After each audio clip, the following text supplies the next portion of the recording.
بندہ محمد بشیر کا تعلق غریب گھرانے سے تھا۔ اس کی زندگی کی بس ایک ہی خواہش تھی کہ کسی بھی طرح ماں کو حج کروا دے۔ اس نے ساری زندگی اپنی یہ خواہش پوری کرنے کے لیے بہت محنت کی۔ صاحب اور مالکن صاحبہ کی اپنے ماں باپ کی طرح خدمت کی۔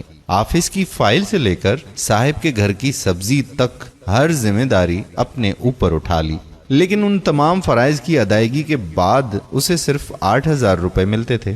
یہ 8,000 روپے اس کی کل متاع تھی۔ زندگی کے تمام تقاضے 8,000 روپے کے اس کمزور سے ستون پر کھڑے تھے، اور یہ ستون روز دائیں بائیں لرزتا کانپتا تھا۔ صاحب کی مہربانی سے والد کا سرکاری کوارٹر اس کے نام منتقل ہو گیا۔ اس کی کائنات بوڑھی بیمار والدہ تھی۔ بندہ محمد بشیر نے بچپن میں مولوی صاحب سے سن لیا تھا کہ ماں کی خدمت کرنے والا دنیا اور آخرت دونوں میں سرفراز ہوتا ہے۔ ماں اس کی واحد پناہ گاہ تھی اور وہ ماں کا تنہا سہارا تھا۔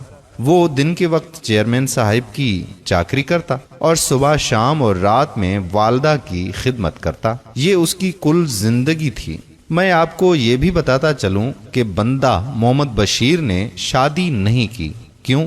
یہ وجہ بھی اس کی زندگی کی طرح دلچسپ تھی۔ بندہ محمد بشیر کی والدہ حج کرنا چاہتی تھی۔ یہ والدہ کی زندگی کی واحد خواہش تھی۔ بندہ محمد بشیر ماں کی گود میں تھا تو ماں اسے تھپ تھپاتی تھی، بلاتی تھی، لوریاں دیتی تھی اور ساتھ ساتھ کہتی جاتی تھی کہ میرا محمد بشیر مجھے حج کروائے گا، میرا محمد بشیر مجھے مدینے لے جائے گا۔ بندہ محمد بشیر یہ فقرہ سن سن کر بڑا ہوا تھا، چنانچہ اس نے ماں کے حج کو بھی اپنے فرائض کا حصہ بنا لیا تھا۔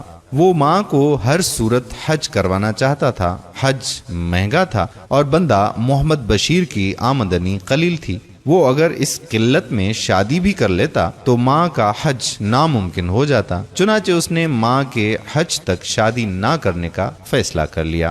وہ ہر ماہ اپنی قلیل آمدنی سے 1,500-2,000 روپے بچاتا اور ماں کے حج کے فنڈ میں جمع کر دیتا تھا۔ یہ فنڈ چونٹی کی طرح رینگتا رینگتا آگے بڑھ رہا تھا۔ ہم اسٹوری کو یہاں روک لیتے ہیں اور آپ کو یہ بتاتے ہیں کہ لوگ محمد بشیر کو بندہ محمد بشیر کیوں کہتے تھے۔ اللہ تعالیٰ نے محمد بشیر کو عاجزی اور انکساری کی نعمت سے نوازا تھا۔ وہ جس کو بھی اپنا تعارف کراتا ذرا سا جھکتا اور سینے پر ہاتھ رکھ کر کہتا تھا کہ بندے کا نام محمد بشیر ہے۔ سننے والوں کو ہنسی آ جاتی تھی۔ لوگوں نے آہستہ آہستہ اس کا نام بندہ محمد بشیر رکھ دیا۔ وہ اس ٹائٹل پر بہت خوش تھا۔ وہ درخواست میں خود اپنا نام بندہ محمد بشیر لکھ دیتا تھا اور یوں وہ سچ مچ بندہ محمد بشیر بن گیا۔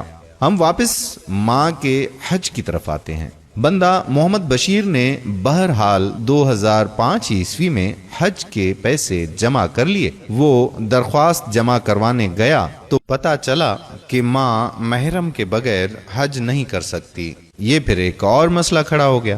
وہ بڑی مشکل سے 10 سال میں ایک حج کے پیسے جمع کر پایا تھا۔ وہ اب اپنے لیے کہاں سے پیسے لاتا؟ وہ ہمت ہار گیا اور پریشانی کے عالم میں گلیوں میں پھرنے لگا۔ اسی دوران ایک اور واقعہ پیش آ گیا۔ محمد نعیم اس کا نائب قاصد ساتھی تھا۔ نعیم کا بیٹا پتنگ اڑاتا ہوا چھت سے گر گیا۔ بچہ شدید زخمی تھا۔ نعیم کو آپریشن کے لیے 2 لاکھ روپے چاہیے تھے۔ اس نے دوڑ بھاگ کر کے 1 لاکھ روپے مشکل سے جمع کیے۔ لاکھ روپے کی کمی تھی۔ نعیم مجبوری کے عالم میں بندہ محمد بشیر کے پاس آ گیا۔ محمد بشیر عجیب حالت کا شکار ہو گیا۔ وہ حج کی دوسری درخواست کے لیے خود قرض کی تلاش کر رہا تھا، جبکہ محمد نعیم اس کی ماں کی درخواست کے پیسے بھی مانگ رہا تھا۔ وہ نعیم کو انکار کرتا تو بچے کے بچنے کے امکانات کم ہو جاتے، اور وہ اگر حج کے پیسے نعیم کو دے دیتا تو ماں بیمار تھی، وہ حج کے بغیر ہی اس دنیا سے رخصت ہو جاتی۔ محمد بشیر بری طرح سے پھنس گیا تھا۔ نعیم کے پاس وقت کم تھا۔ وہ محمد بشیر کے قدموں میں جھک گیا، اور یہ وہ لمحہ تھا جس میں بشیر نے اپنی زندگی کا مشکل ترین فیصلہ کیا۔ وہ گھر گیا، الماری سے رقم نکالی اور نعیم کے حوالے کر دی۔ وہ اس کے بعد سیدھا مسجد میں گیا، 2 رکعت نماز پڑھی اور اللہ تعالیٰ سے گڑ گڑا کر دعا کی، یا باری تعالیٰ، میری کوشش میں کوئی کمی نہیں تھی، شاید آپ ہی کو منظور نہیں تھا، آپ اب میری ماں کو صبر دے دیں، آپ اسے حوصلہ دے دیں۔ یہ دعا کم اور دوا زیادہ تھی۔ وہ اطمینان قلب کی دولت سمیٹ کر گھر واپس آیا اور گہری نیند سو گیا۔ بندہ محمد بشیر کا اگلا دن حیران کن تھا۔ محکمے نے 2 اسٹاف ممبرز کو سرکاری اخراجات پر حج پر بھجوانے کا فیصلہ کیا۔ قرآن اندازی ہوئی تو بندہ محمد بشیر اور محمد نعیم کے نام نکل آئے۔ محمد نعیم کو ہسپتال میں اطلاع دے دی گئی۔ وہ سیدھا دفتر آیا، چیئرمین صاحب سے ملاقات کی اور محمد بشیر کی زندگی 10 سال تک ماں کے حج کے لیے رقم جمع کرنے اور پھر یہ رقم زخمی بچے کے آپریشن کے لیے دینے تک ساری داستان انہیں سنا دی۔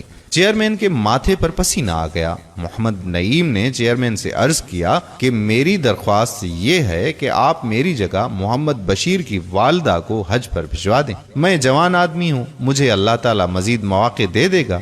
چیئرمین کے پاس انکار کی کوئی گنجائش ہی نہیں تھی۔ نعیم نے درخواست دی، چیئرمین نے منظور کر دی، اور یوں بندہ محمد بشیر اپنی والدہ کو ساتھ لے کر حج پر روانہ ہوا۔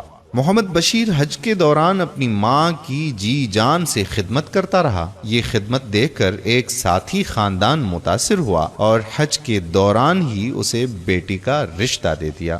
وہ اور اس کی والدہ واپس آئے۔ چند ماہ بعد شادی ہوئی۔ سسر نے بیٹی کو جہیز میں 10 مرلے کا چھوٹا سا مکان دے دیا۔ یہ لوگ نئے گھر میں شفٹ ہوئے۔ لڑکی پڑھی لکھی تھی اور سمجھدار تھی۔ اس نے گھر میں 10 سلائی مشینیں رکھیں اور محلے کی لڑکیاں اکٹھے کیں اور اپنا بوتیک بنا دیا۔ بوتیک کامیاب ہو گیا۔ آج 10 سال بعد بندہ محمد بشیر اب ملک محمد بشیر بن چکا ہے۔ یہ ہر سال 10 ضرورت مندوں کو حج کراتا ہے اور اللہ تعالیٰ کا لاکھ لاکھ شکر ادا کرتا ہے۔ یہ اپنی کامیابی کو کامیابی نہیں، حج اکبر کہتا ہے۔ ایک ایسا حج جس کا دروازہ محمد نعیم کے زخمی بیٹے کے زخمی سر میں تھا اور محمد بشیر اس پھٹے ہوئے کھلے سر سے ہوتا ہوا خانہ کعبہ پہنچا تھا۔ دی بیسٹ روڈ ٹو مکہ۔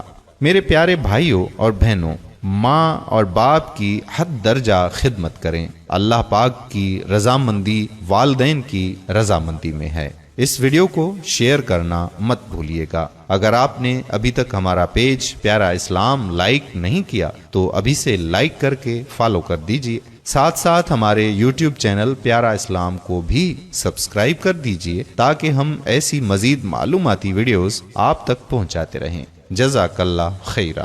السلام علیکم ورحمۃ اللہ وبرکاتہ۔